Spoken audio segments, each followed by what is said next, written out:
What's going on, everybody? Today we're back with a newer video.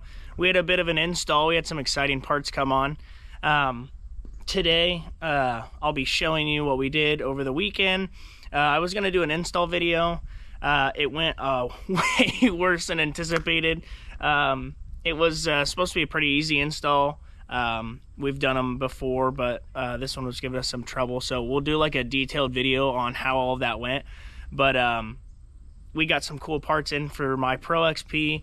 Nothing too crazy, but we did go ahead and put the RPM E-valve Captain's Choice exhaust on this, and it was a pain to get on, I'm not gonna lie. Love the quality of the pipe and everything like that, but instructions were pretty vague, so that's why I'm saying we probably need to do a in-depth like video on it. And I was gonna do the in-depth video and do it while I was installing it, but we had a lot of issues come up, and one of the bolts to the turbo into the flange through the original exhaust downpipe from the turbo was cross-threaded from the factory, so that took a long time to get out.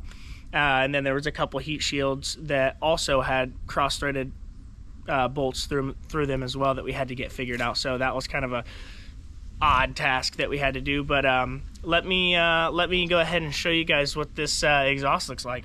All right. So like I said, we did the RPM E-valve exhaust, Captain's Choice. So you can see how really nice the actual exhaust is. I mean, the welds, everything are really cool.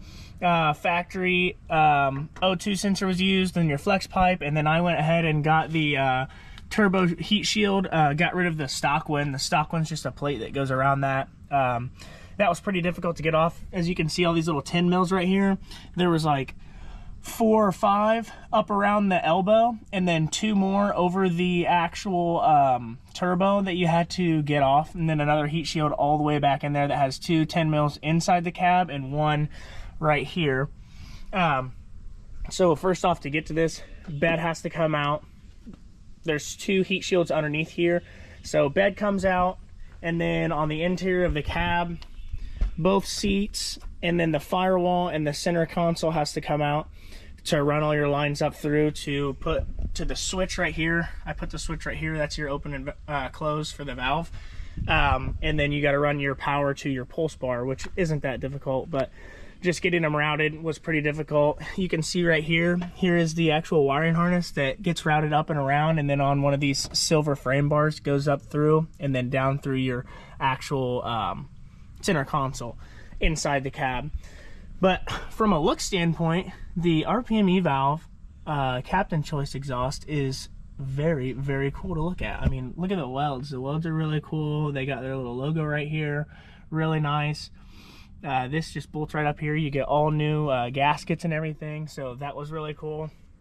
The only complaint I have about installing the actual exhaust was all of the bolts from the factory. I'm not trying to talk any crap about Polaris right now, but it was quite difficult. There was a lot of bolts, especially the one right up here. You can see the top 2 bolts right here that are to the actual elbow to the back of the turbo hot side. The one on the top right was actually cross-threaded in there. I had to rethread that after I got that out, and it took me probably 2 hours to get it out without trying to break it off in there, because I really didn't want to break it off in there. So yeah, that was kind of difficult, but the whole process took 3 hours to get this on, with everything else, you know, that we had to take off, including the bed, including everything in the cab.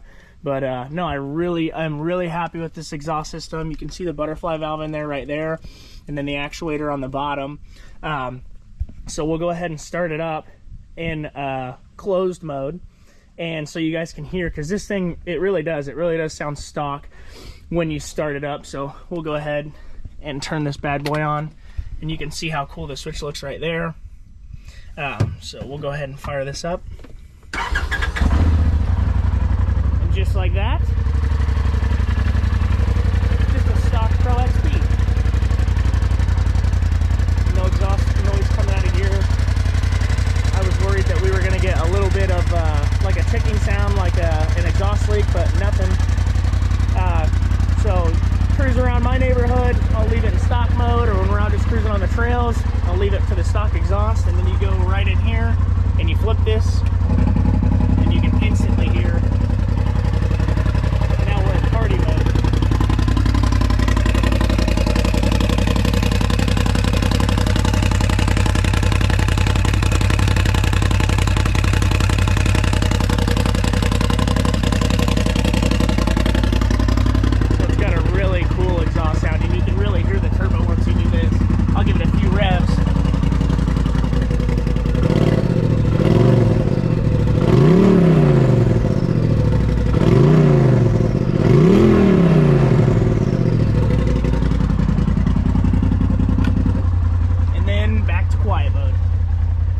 Really the reason that I got this exhaust system was, you know, not to be super annoying out on the trails if you're with buddies or you're trying to talk to someone. So right now you're just back to stock mode and it sounds fantastic like usual. And then, you know, you got your valve whenever you want to switch over and get a little wild. But overall, I'm super pleased with the RPM.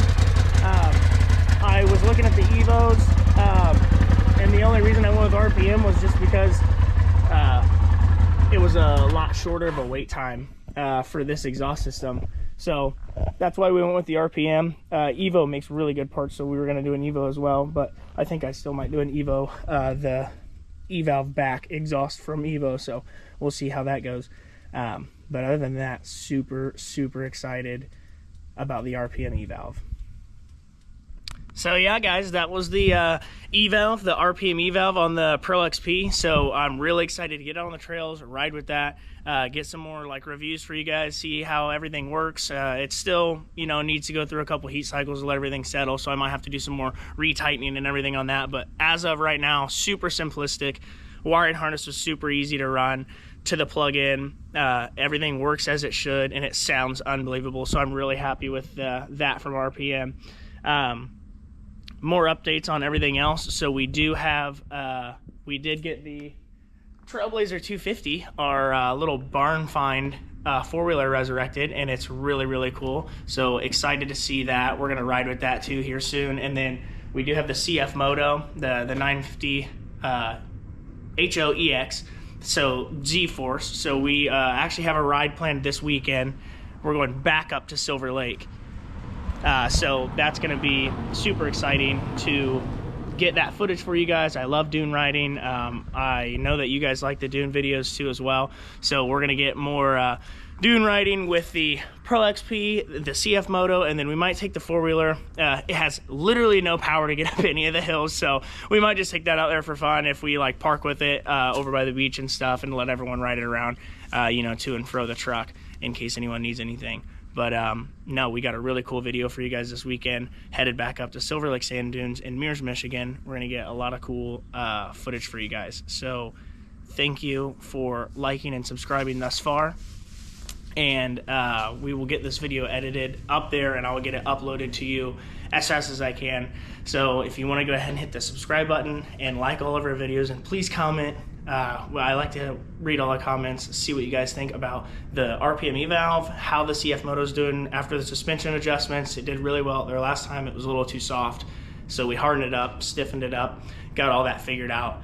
See how it does, and then yeah, let us know what you guys think about these machines. And like I said before, you know, we're a small channel. I don't have a bunch of money, so I can't go out and buy a new Pro or a Mavar. I'd love to get that, you know, riding review for you guys. But if you just get something, any side-by-side, any quad, any dirt bike, and get out there and ride it and experience it with your friends, you're gonna be hooked for life.